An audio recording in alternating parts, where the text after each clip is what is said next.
राधे राधे दोस्तों, कैसे हैं आप सब? आज की कहानी है जैसे को तैसा। समीर और विशाखा की शादी को हुए 2 वर्ष बीत चुके थे, लेकिन विशाखा को आज तक समीर और उसके घर वाले अपना नहीं पाए थे। समीर की माँ ने समीर को ऐसा बना रखा था कि समीर के लिए सब कुछ उसकी माँ और बहन ही थे। विशाखा उसके लिए बस एक बाहरी सदस्य थी और कुछ भी नहीं। यहाँ तक कि शादी के 2 साल बाद तक भी समीर और विशाखा माँ-बाप नहीं बन पाए थे, क्योंकि समीर की माँ ने उसे सिखा रखा था कि एक बार बच्चा हो जाने के बाद विशाखा तुझे बच्चे के नाम पर ब्लैकमेल करती रहेगी और तुझे अपनी माँ और बहन और अपने परिवार से दूर कर देगी और तू सिर्फ और सिर्फ अपने बीवी और बच्चे का होकर ही रह जाएगा। हमारा तेरे लिए कोई भी मोल नहीं रह जाएगा और तू पूरी तरह से अपने परिवार को भूल जाएगा। इसलिए जितना देर से हो सके उतनी देर से औलाद पैदा कर। विशाखा की जिंदगी पूरी तरह से नरक बन चुकी थी और वह ससुराल में बहू की तरह नहीं एक नौकरानी की तरह रहती थी। उसके पास कोई चारा भी नहीं था, वह कहाँ जाती। नौकरी वह करती नहीं थी, मायके में जाकर वह रह नहीं सकती थी, क्योंकि दुनिया जानती है, एक शादीशुदा बेटी मायके में आसानी से नहीं रह सकती, वहाँ उसका जीवन और भी अधिक कष्टप्रद हो जाता है। विशाखा के मायके वाले भी विशाखा की हालत देखकर दुखी हो जाते थे और सोचते थे, जो पैसे उन्होंने विशाखा की शादी और दहेज में खर्च किए, काश उन पैसों से विशाखा को पढ़ा लिखा कर इस काबिल बना दिया होता कि वह अपने पैरों पर खड़ी होती, तो आज उसकी इतनी बुरी स्थिति नहीं होती। विशाखा का पति अच्छा खासा कमाता था, लेकिन अपनी कमाई का 1 रुपया भी वह विशाखा के हाथ पर नहीं रखता था। अपनी छोटी से छोटी ज़रूरत के लिए विशाखा को समीर के आगे गिड़गिड़ाना पड़ता था और ज़रूरी नहीं कि उसकी ज़रूरत पूरी ही हो जाती थी। कई बार उसे धुतकार भी दिया जाता था। पूरे दिन घर में नौकरानी बनकर रहने के बावजूद उसे 2 रोटी भी एहसान के तहत ही दी जाती थी और साथ ही साथ अक्सर उसे मायके भी भेज दिया जाता था, कुछ डिमांड के साथ जिसे विशाखा को पूरा करना पड़ता था। विशाखा की माँ विशाखा की स्थिति को देखकर बहुत रोती थी, पर विशाखा उन्हें सांत्वना देती थी। जाने दो माँ, इसमें तुम्हारी क्या गलती है? मेरे नसीब में जो लिखा था वह हो गया। विशाखा की एक कुंवारी ननंद थी अंशु, जो कि बहुत ही ज्यादा बदतमीज और घमंडी थी और विशाखा के साथ हद से ज्यादा बदतमीजी करती थी, क्योंकि उसे उसके भाई और माँ की शह थी और ससुराल में सबसे ज्यादा परेशान अंशु ही विशाखा को करती थी और उसे कभी भी चैन की सांस नहीं लेने देती थी। इसलिए विशाखा उससे बहुत नफ़रत करती थी, क्योंकि घर में सबसे ज़्यादा जीना हराम उसी ने विशाखा का कर रखा था। अंशु का मुख्य काम था समीर को विशाखा के खिलाफ उल्टी-सीधी बातें बोलकर भड़काते रहना, ताकि कभी भी विशाखा और समीर करीब ना आ पाएँ, क्योंकि अंशु और उसकी माँ बहुत अच्छे से जानते थे कि अगर विशाखा और समीर करीब आ गए, तो उनका उस घर पर से आधिपत्य खत्म हो जाएगा। साथ ही साथ अंशु को उसकी माँ और समीर ने बहुत ही बिगड़ैल और बदतमीज भी बना रखा था, ताकि जब कभी भी उसकी शादी हो, तो ससुराल में वह सबके ऊपर हावी होकर रहे, ना कि कोई उसके ऊपर हावी हो पाए। मतलब पूरी तरह से उनकी यह सोच थी कि बहू को दबा कर रखो और बेटी को ऐसा बना दो कि वह ससुराल में अपना दबदबा रखे। विशाखा अगर कभी गुस्से में बोल भी देती थी, भूलो मत, तुम लोगों की भी एक बेटी है, कल को अंशु के साथ भी अगर उसके ससुराल में ऐसा कुछ हो, तो समीर और उसकी माँ साफ बोलते थे, हम तुम्हारे माँ-बाप की तरह बेवकूफ़ नहीं हैं कि बिना जाँच-पड़ताल के अपनी बेटी ब्याह दें। हम अंशु की शादी ऐसे घर में करेंगे, जहाँ हमारी अंशु राज करेगी और सब पर हुक्म चलाएगी, ना कि तुम्हारी तरह नौकरों वाली ज़िंदगी जिएगी। यह सब कुछ सुनकर अंशु और चौड़ी हो जाती थी और वह दिन-ब-दिन बिगड़ती ही जा रही थी, जो कि समीर और उसकी माँ को बिल्कुल भी नहीं दिख रहा था। लेकिन विशाखा को सब कुछ साफ-साफ दिख रहा था, पर वह अगर कुछ भी बोलती, तो वही बुरी साबित होती, इसलिए वह चुप थी। अंशु के सारे ही दोस्त आवारा किस्म के थे और किसी को पढ़ाई-लिखाई से कोई भी मतलब नहीं था।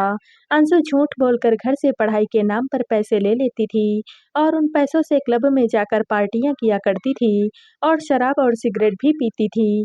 लेकिन समीर और उसकी माँ को अंशु के ऊपर पूरा भरोसा था और उन्हें पूरा यकीन था कि अंशु कभी कुछ भी गलत काम नहीं कर सकती है। लेकिन विशाखा की आंखों से कुछ भी छुपा नहीं था, पर विशाखा कोई खास इंटरेस्ट नहीं दिखाती थी, क्योंकि अंशु ने उसकी ज़िंदगी नर्क बनाने में कोई भी कसर नहीं छोड़ी थी। तो विशाखा भी सोचती थी, अंशु का जो होना है हो, मुझे रत्ती भर भी फ़र्क नहीं पड़ता। क्योंकि विशाखा के दिल से अपने ससुराल वालों के लिए हमेशा हाय ही निकलती थी। इतनी ज़्यादा ज़िंदगी खराब रखी थी उन लोगों ने विशाखा की। अंशु ने अपना एक बॉयफ्रेंड भी बना रखा था, जो 1-2 बार अंशु को घर पर छोड़ने भी आया था और विशाखा ने उसे देखा भी था, लेकिन उसने किसी से कुछ भी नहीं कहा था। उन दोनों की हरकतें देखकर विशाखा को समझ में आ गया था कि इन दोनों के बीच में क्या रिश्ता है। पर अगर वह कुछ भी बोलती तो समीर और उसकी माँ उसे ही भला-बुरा बोलने लगते और उसके साथ बदतमीजी करते। समीर के एक पड़ोसी ने 1-2 बार अंशु की शिकायत की थी कि वह आवारा लड़कों के साथ घूमती है, तो समीर ने उल्टा उस पड़ोसी को ही गालियाँ देनी शुरू कर दी थी और लड़कर भगा दिया था और अंशु की माँ भी ज़ोर-ज़ोर से चिल्लाने लगी थी, "अपने घर की बहन-बेटियों की चिंता करो, हमारे घर की बेटी की चिंता करने की कोई भी ज़रूरत नहीं है। हमने अपनी बेटी को बहुत अच्छे संस्कार दिए हैं और वह कभी भी कोई गलत काम नहीं करेगी। खबरदार, जो आइंदा कभी भी अंशु के बारे में कुछ भी बोलने की जुर्रत की।" इन सब से अंशु का मन और अधिक बढ़ गया था और वह बेधड़क अपने बॉयफ्रेंड से मिलने लगी थी बिना किसी डर के।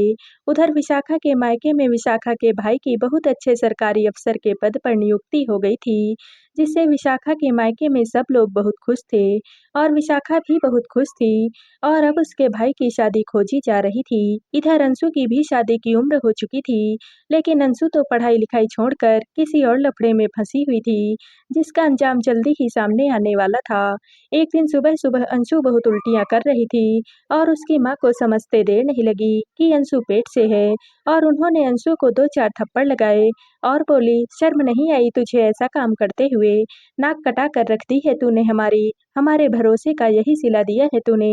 समीर को भी यह सब कुछ देखकर बहुत गुस्सा आ रहा था और उसने भी गुस्से में अंशु को 1-2 थप्पड़ लगा दिए। अंशु तो पूरी तरह से बिगड़ैल हो ही चुकी थी। आखिर उसका मन इन दोनों ने ही तो बढ़ाया था और उसने उन दोनों को टका-सा जवाब दे दिया। "छोटी-सी बात का इतना बतंगड़ क्यों बना रहे हो तुम दोनों? माँ ही तो बनने वाली हूँ।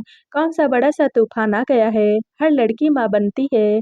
हाँ, थोड़ा जल्दी हो गया, लेकिन कोई बात नहीं। मेरा बॉयफ्रेंड आज शाम को आप लोगों से मिलने आने वाला है। उससे मिलकर सारी बातें फाइनल कर लो और शादी कर दो।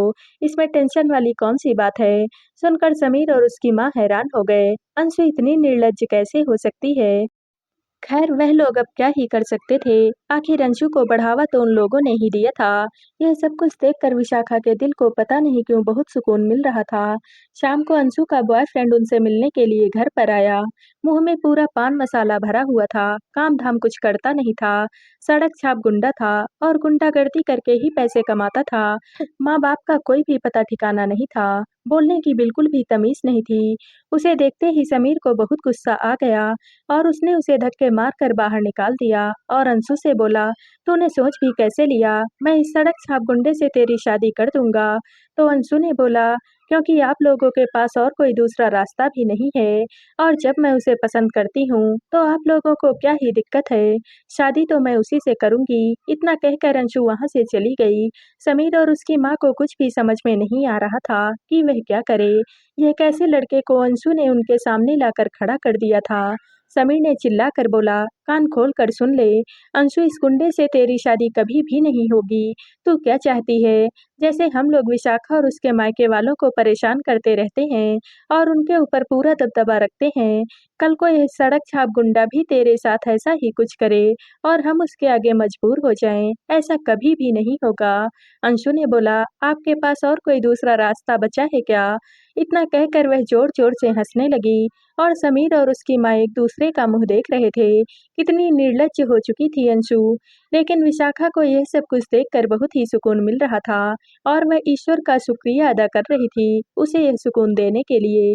इधर समीर और उसकी माँ अपना दिमाग चला रहे थे, क्योंकि वह किसी भी कीमत पर उस सड़क छाप गुंडे से अंशु की शादी करने को तैयार नहीं थे, कि एकाएक उनके दिमाग में एक आइडिया आया। विशाखा का भाई अभी-अभी सरकारी अफ़सर बना था और उसकी शादी खोजी जा रही थी और उन्होंने अपना दिमाग चला लिया। उन्होंने विशाखा के घर में बोल दिया कि अपने बेटे की शादी हमारी बेटी अंशु से कर दीजिए और अंशु को अपनी बहू बनाकर ले जाइए, वरना हम विशाखा का जीना मुश्किल कर देंगे। आपके पास और कोई रास्ता नहीं बचा है। अंशु को भी उन लोगों ने समझा दिया था कि उस गुंडे से शादी करके उसे कुछ नहीं मिलने वाला है। विशाखा का भाई सरकारी अफ़सर बन चुका है। उसने अगर उससे शादी की तो उसकी ज़िंदगी सिक्योर हो जाएगी और वह पूरी जिंदगी राज करेगी और सबके ऊपर हुक्म चलाएगी। क्योंकि उनकी दुखती रग यानी कि विशाखा हमारे घर में है। अंशु को भी धीरे धीरे ये सारी बातें समझ में आ गई थी और वह भी शादी के लिए तैयार हो गई थी।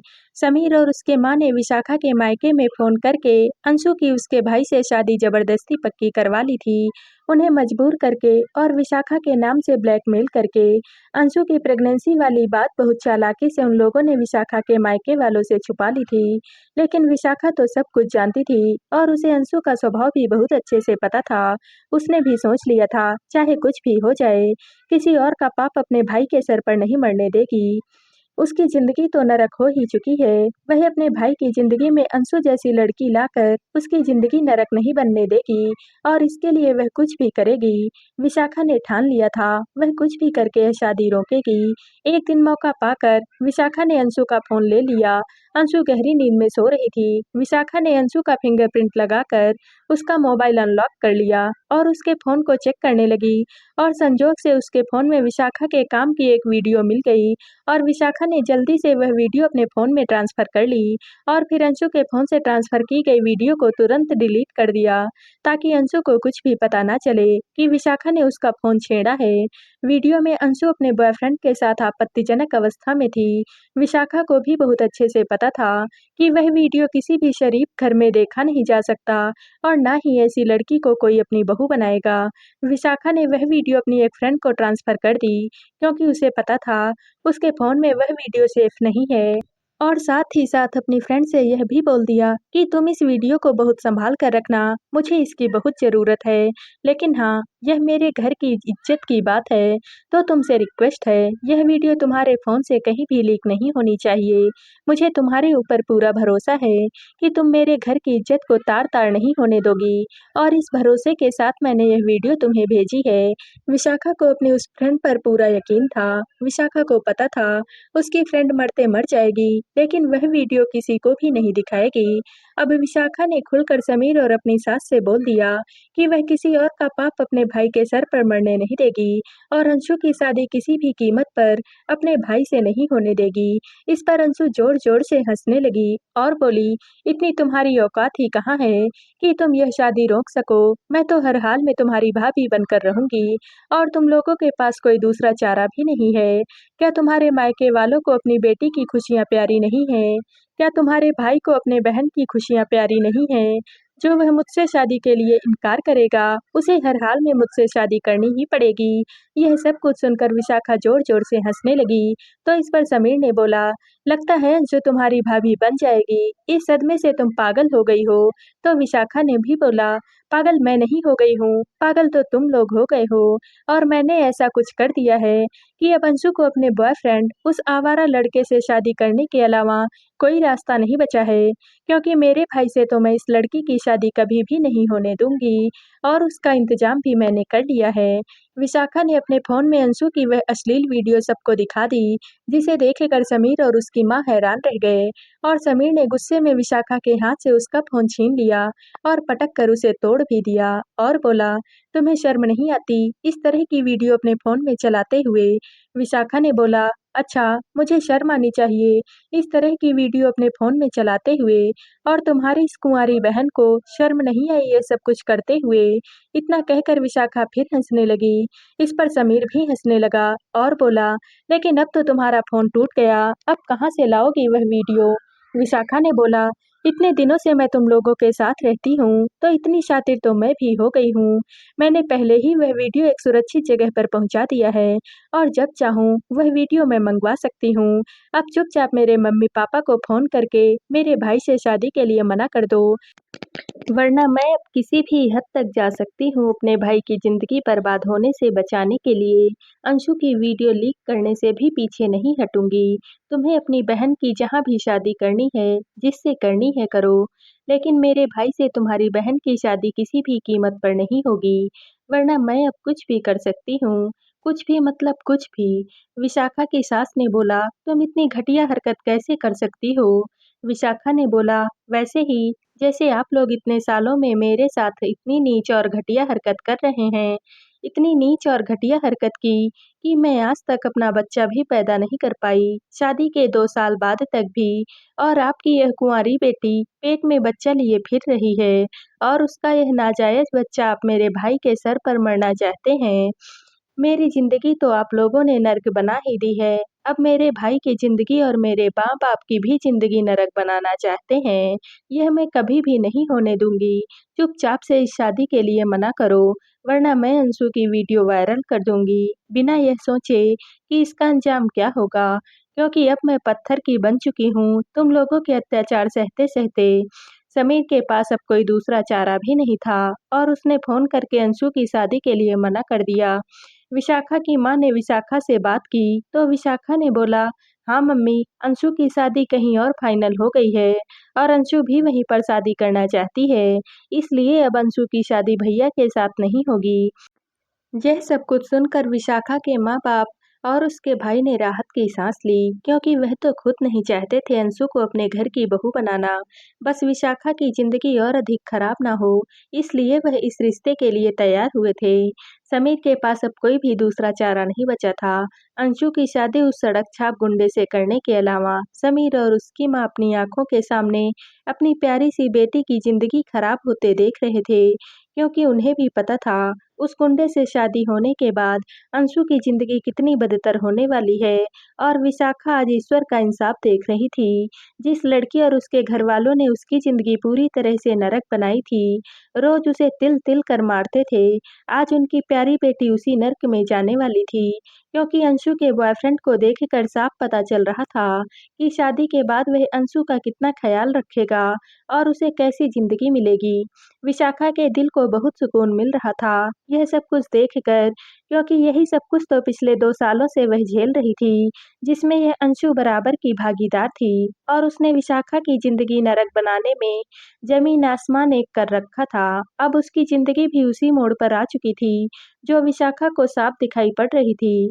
और आज समीर और उसकी माँ को भी एहसास हो रहा था कि किसी की बेटी को दुख देने का अंजाम क्या होता है, क्योंकि अपने हाथों से वह अंशु को एक नर्क में धकेल रहे थे, जिसकी जिम्मेदार अंशु के साथ-साथ वह लोग भी थे, क्योंकि उन लोगों ने भी अंशु द्वारा की जाने वाली मनमानियाँ पर रोक नहीं लगाई थी और कभी यह ध्यान भी नहीं रखा था कि अंशु कैसे लोगों के बीच उठती बैठती है और कैसे लोगों से उसने अपनी दोस्ती कर रखी है।